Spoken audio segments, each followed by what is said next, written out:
د استخاره حقیقت څه دی او د دغه لمانځه طریقه او دعا موږ ته وښایاست تر څو چې موږ ادا کړو. د دې محترم د پوښتنې په جواب کې باید دا ووایم چې استخاره حقیقت اصل دا دی چې په یو کار کولو کې ستا شک او تردد وي او دا نه در معلومیږي چې وې کم که نه وکم کولی زما لپاره خیر دی که نه، نو دغه تردد او شک لرې کولو دپاره او خپل یو طرف ته د ځان دپاره غوره کول او خوښولو دپاره دا ته استخاره وایي. او په استخاره کې خامخا خوب لیدل ضروري نه دی. احسن فتاوا دوهم ټک 458 نمبر صفحه کې د دې مسلې وضاحت کوي. خو د دې لمانځه طریقه ده چې کله یو کس ته یو ضروري کار ورپېښ سي یا د یو کار کولو ته اراده لري خو شک پکې وي چې دا کار زه وکم که نه وکم زما دپاره به خیر وي که به شر وي، یا د یو غټ کاروبار اراده لري یا د شراکت اراده لري یا د دکان پلاټ او کور د مځکې رانیولو اراده لري یا د یو چا سره د دوستی او د نکاح اراده لري، خو هغه ته نه معلومیږي چې دا به زما دپاره خیر وي که نه وي، ډېر په شک او سوچ کې وي او په دې کې ډېر سوچ باندې وي چې دا زه اوس وکم که نه وکم، دا کاروبار شروع کم که نه وکم، دا دکان رانیسم که نه رانیسم، په دې کې د ده ډېر تردد او شک وي. نو د دې شک او تردد د لیکولو لپاره د استخارې د لمانځه د الله رسول صلی الله علیه وسلم طریقه موږ ته بیان کړې ده چې دا 2 رکعات لمونځ کیږي، د هغه وروسته درود ویل کیږي، د هغه وروسته نور داسې اذکار ذکر او اذکار کیږي، بیا د استخارې خپل دعا ویل کیږي، بیا د هغه وروسته خوب دی. نبی کریم صلی الله علیه وسلم صحابه کرامو ته د دې ډېر تعلیم ورکوي. لکه د حضرت جابر رضی الله تعالی عنہ روایت دی چې کان رسول الله صلی الله علیه وسلم يعلمنا الاستخاره في امور كلها.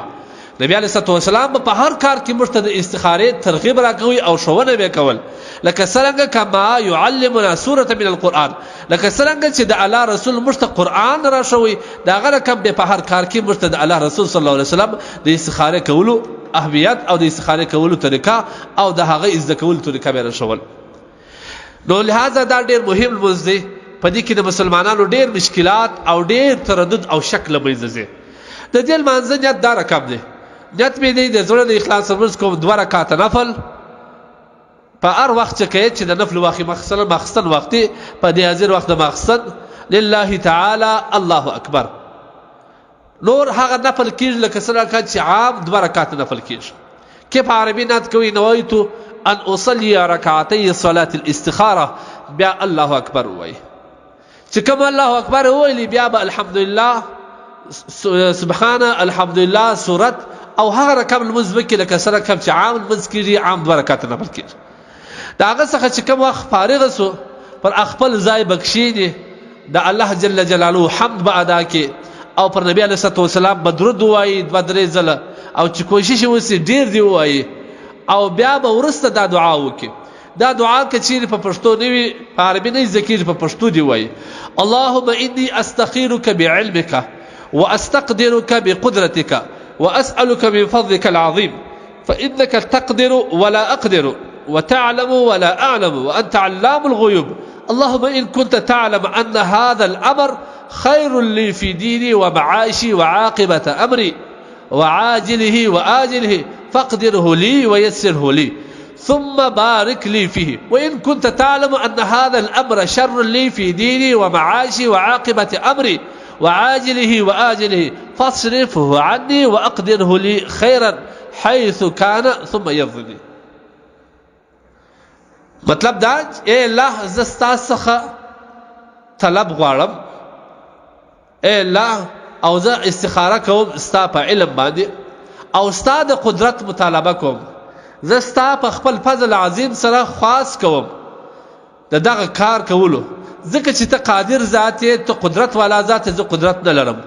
ته په غیب خبر یې، زه غیب خبر نه لرم. ای الله دا کار د خپل کار نوم به بیا دلته واخې، ته په دې خبر یې چې دغه کار چې زه کوم کوم کار چې ستا په نیت کې هغه نوم به واخې. دا زما دپاره د دین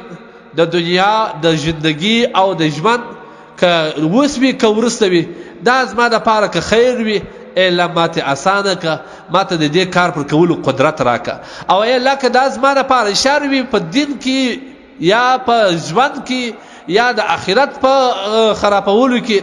یا زما د پاره اوس یا راتلونکي کې دا کار کول شر جوړیږي الله دا کار کول توفیق ماته مرکه زما سلیل کا او در دې کار پر خیر کار باندې ماته توفیق راکه نو بیا به دې راولار سي دا دعا چې وکړه بیا به پر پاک بستر باندې په پاک کالو کې پر پاک بالش باندې د سنت طریقې مطابق پریوزي بیا دې خوب ویني کې خوب وویني فبها غني علم ته بیان کې خوب نه ولیدي نو بیا چې سهار اکثر سي کوم خاطر رجحانو اکار کول ته رجحانو کنه کول ته کوم خاطر د رجحان زیات او غدي وکي کنه رجحان 2 ورځې 3 ورځې دی وکي درې ورځې خامخا د یو خاطر رجحان کیږي د استخاره طریقه زموږ کتابونه په ډیر تفصیل باندې راخیزله علامه شبیر مولا پر دې مختار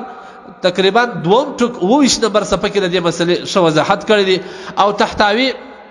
على مراقي الفلاح درسونی من سفر صفحه درسونی من نمبر صفحه کې په کتاب الوتر کې د دې مسلې وضاحت کوي والله اعلم بالصواب